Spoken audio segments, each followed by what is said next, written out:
What's up guys, and welcome back to the channel. So in today's video, we're gonna be talking about squats, and more specifically, I'm gonna share with you my 5 best tips to not only help improve your squat depth, but work on your mobility and flexibility as well. Guys, if you're not squatting at least below parallel, maybe not ass to grass like me, but at least below parallel, you're leaving a lot of gains on the table, and we wanna go back to the table and leave 0 scraps. Ricky likes scraps. I don't know why. He's like, Scott, can I have your scraps? I'm like, no, you can't. He's like, what are you talking about right now? It first thing that came to my head as I got to pick on Ricky. Ricky likes scraps. No scraps for Ricky. Comment down below. No squats for you. So we're going to be going over all that, guys. We're going to have some fun today. And also, I'm going to be doing a $100 gift card giveaway for my friends over at Jed North. So if you're looking to get some new workout gear, all you have to do is go to their Instagram page.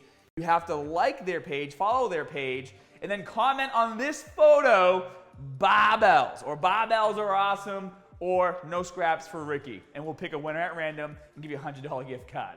All right, so now that that's out of the way, let's get to tip number 1. So tip number 1 has to do with barbell placement. And believe it or not, a lot of you guys have a hard time squatting to depth because your squat is flawed right from the beginning. What I see happen a lot is people get into position like this. They stand back here, they get their hand position right, okay? And then they come in, and as they come in, they duck their head and drive forward, and they drive that barbell right into their neck on their upper traps. And then from here, they lift and step backward, and then they try to get into position. And in this position right here, and you guys can see from my back, my elbows are really far back like this, and the bar's a little too high. It's resting on my upper traps and right on my neck. And everything is so tight up here that as you start to squat, you're pushing yourself forward like this because of how tight you are. So what you need to learn how to do right from the beginning is, number 1, that proper placement of the bar, at least for me, is more like right here, okay? Right down on my traps, so the barbell is almost going across my shoulders. And then in this position, you'll notice I have some mobility with my elbows, and it doesn't hurt. Now, you still might feel some tightness in your shoulders, but not as tight as when you were like this, okay? So I'm able to move my elbows back and forth, and then once I'm in this position, I'm able to keep my wrist straight and then pull that barbell down onto my traps to make it nice and tight, so it's not gonna move as I go up and down. And then the third thing that's gonna happen here is that because I'm now in this position and my elbows are more pointed towards the floor versus back, as I descend, the tightness in my shoulders isn't pushing me forward. I'm able to keep my chest up and I'm able to descend without any issues. And another quick tip about barbell placement, I know some of you are gonna use a pad or are using a pad now, but you just have to keep in mind a few things, okay? When you put a pad on the bar, even if it's one of these where it has some support for your neck and it allows the bar to still sit, relatively in the correct position, you're still elevating the bar about 1.5 inches off of your back from where it should sit normally. And that can throw you off as you descend. So if you are gonna use a pad, make sure you're still going lower on your neck like this. Don't let a pad be an excuse to rest the barbell on your neck, kind of like we saw in that Tom Ellis video a while back from Men's Health. Remember that? He had a pad on the bar, but it was all still on his neck. So even if you're using one, make sure it still sits low on your neck and you're still pulling it down. And if you do have to use a bar, guys, you want to get used to not having it. So let's say you're doing 4 sets of squats. Do the first 2 sets without it. It might hurt a little bit. Do the first 2 sets without it, and then maybe the next 2 sets with it, and try to wean yourself off the pad. The second tip is every inch counts. And what I mean by that is, as you're descending, if you are not in the proper foot position, we already have everything figured out of bar placement, right? If your foot position is off, you're not gonna be able to fully descend and go as low as you can. Now again, like I said, you don't have to necessarily go ass to grass like me, but you definitely want to make sure that you're not going to here and you're not just stopping here. You want to break parallel and then come back up. So what happens, all right, and if you've never thought about this before, like lights and bells are going to start going off in your head. What happens to most of us when we squat is we automatically come in and get the weight and step back, and then we try to figure out our foot position on where our feet are going to be the most comfortable. But by then it's too late, especially if the weight's too heavy. If your foot position is off, you don't have time to fix it because now you're more worried about being able to bring the weight down and bring it back up again. So what I want you guys to do, and you can do this with light weight on the bar or with just your body weight, is I want you to descend and get to the bottom position and kind of move your feet around, okay? Move your heels back and forth, move your toes back and forth, and just figure out where you can sit and be in a comfortable position to go all the way up and all the way down. And practice that a few times. And then as soon as you find that correct position, I want you to look down and memorize where your feet are. And this is going to be important.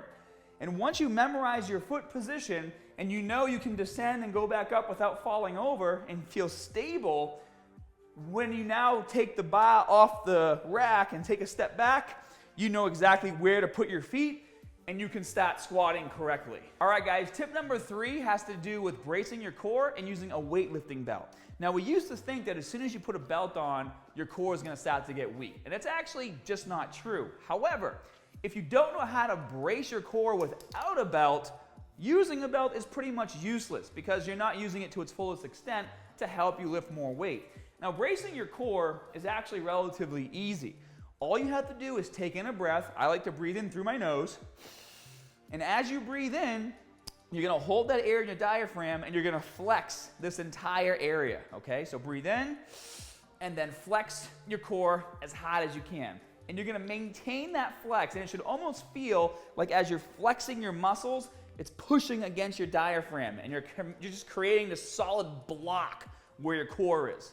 And what that's going to do is prevent you from going into spinal flexion. You have got to support your spine when doing squats, especially as you start lifting super heavy. If you guys don't take in a breath, or if you follow some advice, which people say it's friggin' ridiculous, if you breathe out as you're descending, what you're doing is you're losing that solid block that you have right here. And as you breathe out, that weight is going to force you to crumble forward and go into spinal flexion. And then all that weight that's supposed to be on your legs now goes on to your lower back, and then it's a trip to Snap City. We don't want that to happen. So in order to brace correctly, once you unrack the bar and you're in position, before you do your first rep, take in a breath through your nose, and then flex as hard as you can, and maintain that flex as you go down, and then as you go back up. Now, sometimes you might take in a little too much breath, and it might feel like you're gonna pass out from all that pressure. If that's the case, just do a little release valve. You guys have heard me in my videos. I make all kinds of weird noises. Sometimes when I squat, I take in a breath, I come down, and I go, oh, that's tight, and I go, and I do a little release. Just a little bit though, not all of the air, just a little bit until it feels comfortable. And now when you put a belt on, number 1, when putting on the belt, you need to make sure that it's set up correctly. This is a lever belt, which means right now I can fit my whole hand in here. Once it's tight, I can still kind of fit my fingers in, but only up to my knuckles. This is how tight you want your belt to be. You don't want it to be so tight that you can't breathe, because then you can't take in a breath in order to keep your core tight. But if you can fit at least 4 fingers in up to your knuckles, you can still practice the same movement, or not the same movement, or the same way of taking in a breath. So breathe through your nose, and then flex your core. But this time, as I'm flexing my core, it's also pushing against the belt, creating an even stronger block. All right, guys, tip number 4 is it's time to loosen up. Now, if you apply everything we just talked about and you're still having a hard time, maybe you can get to parallels getting easier, but you can't quite get as low as you want to. Chances are that you're tight and you need to work on a few things. And for most of you guys, it's going to be obviously opening up your hips and then working on your ankle flexibility. A lot of people, when they squat, they look straight ahead and they can't tell that as they descend that their shins aren't moving forward. If you have poor ankle mobility, when you squat down, I mean, I've had clients where they literally squat like this and their shin doesn't even move. It can't even move forward at all. So if your shin can't move forward so that your knees track over your toes, we have to try to loosen that up as best we can. Now, a very simple stretch that you can do before you start squatting and in between your squats is this. We can work on your plantar flexion and your dorsiflexion. So to work on the dorsiflexion, what you're going to do is put your foot up against the bar like this, and you're going to pull yourself forward, and you're going to feel your calves start to stretch big time, all right?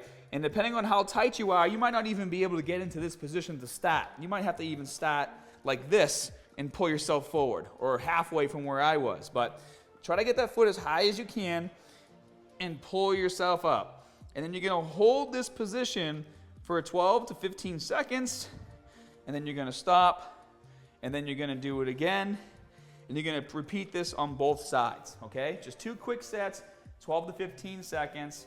And then to work on the plantar flexion, what you're going to do is hold on to the bar still, put your foot behind you like this, and then drive your leg forward, okay? And you should feel a big stretch right through here, right through the front of your shin and down into your foot. Again, hold this 12 to 15 seconds, come back, and then do it again, and then repeat on the other side. And you're going to do this, like I said, before you start squatting and in between your sets. And the other stretch I want to show you guys, this is going to help open up your hips, is you want to get close to the bar or get close to the squat rack, and you want to try to mimic your foot position. There's no point in doing this if you don't have the same foot position as when you're squatting. So mimic your squatting foot position, and then pull yourself down, and then use your elbows to try to push your knees out, and then kind of rock side to side a little bit. And you're going to feel a huge stretch as you start to open up your hips. And again, I already have good mobility, so I'm able to get nice and deep. A lot of you, you might be here trying to work on your mobility. It's going to take some time, obviously, to get as low as I do. So back and forth, again, 12 to 15 seconds. Come up, shake out your legs a little bit, get back into position, and then do it again. And I would recommend just kind of sticking with these two, doing them before you start squatting, do them in between your sets. And when you get to a point to where you're nice and loose, you won't have to do it every time, all right? You have to just kind of play it by ear and listen to your body. But in the beginning, if you're tight, it's going to be very beneficial for you guys to do this as much as you can until you loosen up. All right, guys, and now for the 5th and final tip, and this is more of a bonus tip. If you're applying everything I just said and you still find yourself leaning forward, it's probably because subconsciously you've been doing it like that for so long that we need to just break that habit. And one way we can do that is by applying a different type of squat to start your workouts with, all right? I'm not saying completely replace your barbell squat in your workout, but we can utilize something called a Zercher squat to try to fix that movement pattern so that your chest stays up the entire time. Now, the main difference between a Zercher squat and a barbell squat is that the barbell sits on your shoulders up here or across your traps. The Zercher squat is going to be in front of your body, and you have to hold it like this. So right from the beginning, you have to brace your core and keep your chest upright as you descend, or you're just going to fall over. So let me demonstrate. For a Zercher squat, you get into position like this, and you pick up the bar, step forward, and then what you want to try to do is push your hands towards your chest in order to stabilize the bar. Make sure your feet are in the same position they would be for a traditional squat, and then as you descend, keep your chest up, all the way down, all the way up, pushing through your heels.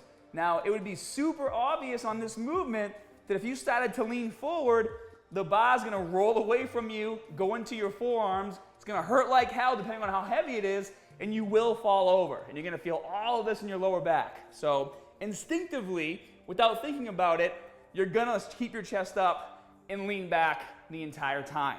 Because if you don't, it's going to hurt. So what I would recommend, because obviously the whole point of this video is to correct your traditional barbell squat, maybe start off your workout and get some light weight and do a quick set of 8 to 10 repetitions, maybe 2 quick sets, 2 quick warm-up sets, and just get your body used to staying upright as you go up and down. Then as soon as you get those warm-up sets out of the way, get into your working sets of your barbell squats. So hope you guys enjoyed the tips in this video, and if you did, go down below and click that like button. Also, guys, I put out tons of great content. and you might not be seeing it. And you know why? It's because you don't have that notification bell clicked. YouTube is tricky. They like to make sure that you click that bell, and if you don't, they punish you by taking away all this amazing content that I force Ricky to edit on a weekly basis. So it's not even really hurting me, it's hurting Ricky's feelings. If you don't want Ricky to cry as he films me, thinking that you're not going to see his videos, click that notification bell. And he told me to say that. All right, guys, but seriously, hope you have a great day. If you enjoy the tips, make sure you subscribe. And for more great information or at-home workouts, you can check out this playlist link right here. And if you're looking for a new routine to bring with you to the gym, check this one out. This is my full body evolution program, full body training, 3 to 4 times a week in the gym. You're going to absolutely love it. I'll see you guys next time.